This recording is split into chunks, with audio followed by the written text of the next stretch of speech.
ನಮಸ್ಕಾರ. ಭಗವಂತ ಶ್ರೀಕೃಷ್ಣನ ಅವತಾರ ಮುಕ್ತಾಯ ಆಗುವಂತಹ ಕಾಲಕ್ಕೆ ಅವನ ಪಾದಕ್ಕೆ ಬಾಣ ಬಿಟ್ಟಂತಹ ಬೇಡನಿಗೆ ಏನು ಗತಿಯಾಯಿತು?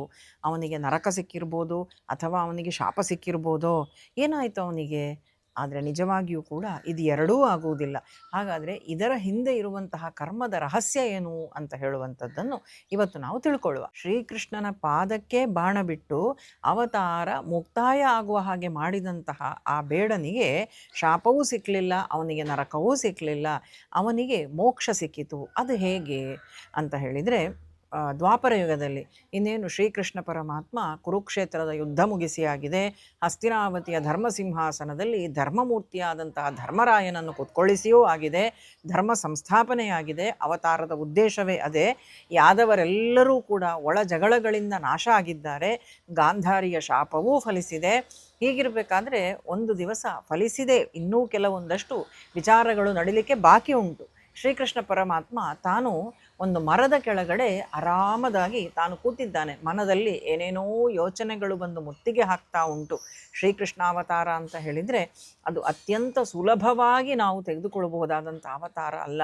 ಜೀವನದುದ್ದಕ್ಕೂ ಕಷ್ಟಗಳು, ಸಂಘರ್ಷಗಳು, ಯಾತನೆಗಳು, ನೋವುಗಳು, ಬೇರೆ ಬೇರೆ ರೀತಿಯಾದಂತಹ ಯಾವ್ಯಾವುದೋ ಕೆಲಸಗಳನ್ನು ಮಾಡಲೇಬೇಕಾದಂತಹ ಅನಿವಾರ್ಯತೆಗಳು ಇದೆಲ್ಲವೂ ಇತ್ತು. ವ್ಯಕ್ತಿತ್ವ ಕಠೋರವೂ ಆಗಿರಬೇಕಾಗಿತ್ತು. ಶ್ರೀಕೃಷ್ಣ ಅಂತ ಹೇಳಿದರೆ ಕೇವಲ ಕೊಳಲಿನ ದನಿ ಅಲ್ಲ. ಶ್ರೀಕೃಷ್ಣ ಅಂತ ಹೇಳಿದರೆ ಅದೊಂದು ಗಾಂಭೀರ್ಯತೆಯೂ ಇತ್ತು. ಜೊತೆಗೆ ಈ ಸಮಾಜದಲ್ಲಿ ನಾನಾ ರೀತಿಯ ಚುಚ್ಚು ಮಾತುಗಳಿಗಿರ್ಬೋದು, ನಾನಾ ರೀತಿಯ ದೋಷಾರೋಪಣೆಗಳಿಗಿರ್ಬೋದು, ನಾನಾ ರೀತಿಯ ಕಷ್ಟಗಳಿಗಿರ್ಬೋದು, ನಾನಾ ರೀತಿಯ ಜನಗಳ ಮಧ್ಯದಲ್ಲಿರ್ಬೋದು, ನಾವು ಹೇಗೆ ವ್ಯವಹರಿಸಬೇಕು, ಎಲ್ಲೆಲ್ಲಿ ಯಾವ ಯಾವ ರೀತಿಯಾದಂತಹ ಧರ್ಮವನ್ನು ನಾವು ಪಾಲಿಸಬೇಕು ಅಂತ ತೋರಿಸಿಕೊಟ್ಟಂತಹ ಒಂದು ಪಾತ್ರ, ಒಂದು ಭಗವಂತನ ಅವತಾರ ಅದು ಶ್ರೀಕೃಷ್ಣ ಅವತಾರ.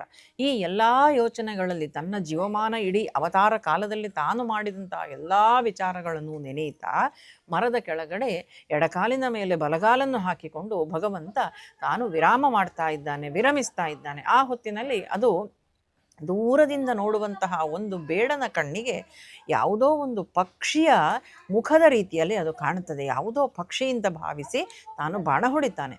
ಬಾಣ ಬಿದ್ದದ್ದು ನೇರ ಭಗವಂತನ ಪಾದದ ಹೆಬ್ಬೆರಳಿಗೆ ತಂದು ಹೊಡೆಯಿತು. ಅವ ಓಡೋಡಿ ಬರ್ತಾನೆ. ಬೇಡ, ಜರ ಅಂತ ಹೇಳುವಂತಹ ಬೇಡ ಓಡೋಡಿ ಬಂದು ನೋಡಬೇಕಿದ್ದರೆ ತಾನು ಬಾಣ ಬಿಟ್ಟದ್ದು ಯಾರಿಗೆ?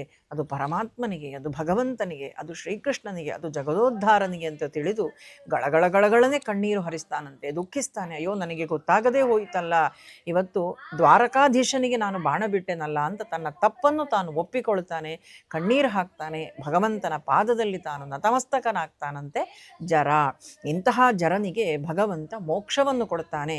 ಇದು ಮಹಾಭಾರತ ರಾಮಾಯಣಗಳಲ್ಲಿ ನಮಗೇನು ತಿಳಿದು ಬರ್ತದೆ ಅಂದರೆ, ರಾಮಾಯಣ ಕಾಲದಲ್ಲಿ ಶ್ರೀರಾಮಚಂದ್ರ ಸ್ವಾಮಿ ಮರದ ಹಿಂದೆ ಮರೆಯಲ್ಲಿ ಅಡಗಿ ನಿಂತು ವಾಲಿಗೆ ತಾನು ಬಾಣ ಹೊಡೆದಿದ್ದ. ಅಲ್ಲಿಯೂ ಕೂಡ ಕೆಲವೊಂದು ಘಟನೆಗಳಿದ್ದರಿಂದ, ಕೆಲವೊಂದು ಸಂದರ್ಭಗಳು ಹಾಗೇ ಇದ್ದದ್ರಿಂದ ಮರೆಯಲ್ಲಿ ನಿಂತು ಹೊಡಿಬೇಕಾಯಿತು.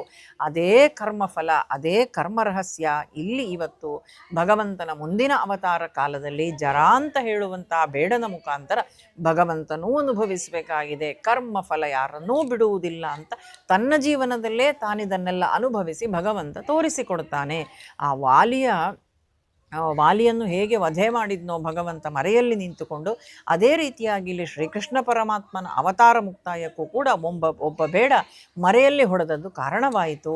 ಇದು ಪ್ರತೀಕಾರ ಅಲ್ಲ, ಇದು ಕರ್ಮದ ಪೂರ್ಣತೆ. ಜರ ತಾನು ಬಂದು ಭಗವಂತನ ಬಳಿಯಲ್ಲಿ ತಪ್ಪಾಯಿತು ಪ್ರಭು ಅಂತ ತಾನು ಬೇಡಿಕೊಳ್ಳುತ್ತಾನೆ.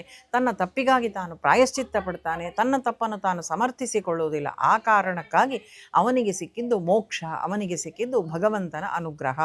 ನಮ್ಮ ಜೀವನದಲ್ಲೂ ಕೂಡ ಇದೇ ರೀತಿಯಾಗಿ ಆಗ್ತದೆ. ಈ ಕಥೆಯನ್ನು ನಾವು ನಮ್ಮ ಜೀವನಕ್ಕೆ ಹೋಲಿಸಿಕೊಂಡು ನೋಡುವುದಾದರೆ, ನಾವು ಕೂಡ ಅನೇಕ ಬಾರಿ ತಪ್ಪು ಮಾಡ್ತೇವೆ. ನಮ್ಮಿಂದ ಗುರುಗಳಿಗೋ, ಹಿರಿಯರಿಗೋ, ತಂದೆ ತಾಯಿಗಳಿಗೋ ದುಃಖ ಆಗ್ಬೋದು, ಅಥವಾ ನಮ್ಮನ್ನು ನಂಬಿದಂಥವರಿಗೆ ಮೋಸ ಆಗ್ಬೋದು. ಗೊತ್ತಿದ್ದೋ ಗೊತ್ತಿಲ್ಲದೆಯೋ ತಪ್ಪಾಗ್ತದೆ. ಆದರೆ ತಪ್ಪು ಮಾಡುವುದು ದೊಡ್ಡದಲ್ಲ. ತಪ್ಪು ಎಲ್ಲರಿಂದಲೂ ಕೂಡ ಆಗ್ತದೆ. ಯಾಕೆಂತ ಹೇಳಿದರೆ ಜೀವನವೇ ಒಂದು ಪಾಠಶಾಲೆ. ಜೀವನ ಅಂತ ಹೇಳುವಂಥದ್ದೇ ಒಂದು ಕಲಿಕೆ. ಆ ಕಲಿಕೆಯನ್ನು, ತಪ್ಪನ್ನು ಮಾಡದೇ ನಾವು ಪೂರ್ಣಗೊಳಿಸಲಿಕ್ಕೆ ಆಗುವುದಿಲ್ಲ. ಕಲಿಯುವುದು ಅಂತ ಹೇಳಿದರೆ ತಪ್ಪು ಇದ್ದೇ ಇರ್ತದೆ. ಆದರೆ ಆ ತಪ್ಪು ಮಾಡಿದ ನಂತರ ನಾವು ಹೇಗೆ ನಡ್ಕೊಳ್ತೇವೆ ಅಂತ ಹೇಳುವಂಥದ್ದು ಮುಖ್ಯ. ತಪ್ಪು ಮಾಡಿದ ಮೇಲೆ ನಮ್ಮನ್ನು ನಾವು ಸಮರ್ಥಿಸಿಕೊಳ್ತೇವೋ, ಅಥವಾ ನಾನು ಮಾಡಿದ್ದೇ ಸರಿ ಅಂತ ನಾವು ವಾದ ಮಾಡ್ತೇವೋ, ಅಥವಾ ತಪ್ಪಿಗೆ ಪಶ್ಚಾತ್ತಾಪ ಪಡ್ಕೊಳ್ತೇವೋ ಅಂತ ಹೇಳುವಂಥದ್ದು ಮುಖ್ಯವಾಗಿ ನಾವು ಗಮನಿಸಬೇಕಾದಂತಹ ವಿಷಯ. ತಪ್ಪಿಗಿಂತ ದೊಡ್ಡದು ಪಶ್ಚಾತ್ತಾಪ. ದೇವರ ಅನುಗ್ರಹ ಅಂತ ಹೇಳುವುದು ತಪ್ಪು ಮಾಡದವರಿಗೆ ಮಾತ್ರ ಸಿಗುವಂಥದ್ದಲ್ಲ.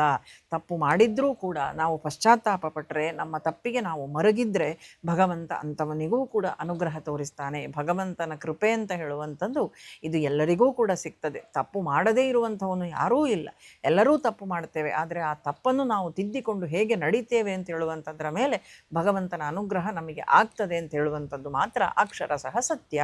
ಆದ್ದರಿಂದ ಜೀವನದಲ್ಲಿ ಯಾವುದೇ ತಪ್ಪುಗಳಾದರೂ ಕೂಡ ಪಶ್ಚಾತ್ತಾಪ ನಾವು ಪಟ್ಟೆವು ಅಂತ ಹೇಳಿ ಆದರೆ ಭಗವಂತನ ಕೃಪೆಯ ಬಾಗಿಲು ಸದಾಕಾಲ ನಮಗಾಗಿ ತೆರೆದಿರುತ್ತದೆ ಅಂತ. ಜರ ತಾನು ಮಾಡಿದಂತಹ ತಪ್ಪಿಗಾಗಿ ಪಶ್ಚಾತ್ತಾಪ ಪಟ್ಟಿದ್ದಾನೆ, ಆದ ಕಾರಣ ಭಗವಂತನ ಅನುಗ್ರಹ ಅಂತ ಹೇಳುವಂಥದ್ದು ಅವನಿಗೆ ಸಿಕ್ಕಿತು. ಅವನು ಮೋಕ್ಷಕ್ಕೆ ಹೋದ, ಭಗವಂತನ ಧಾಮಕ್ಕೆ ಹೋದ ಅಂತ ಹೇಳುವಂಥದ್ದು. ತಪ್ಪು ಮಾಡದ ಜೀವನವನ್ನು ಬದುಕಲಿಕ್ಕೆ ಪ್ರಯತ್ನ ಪಡುವ.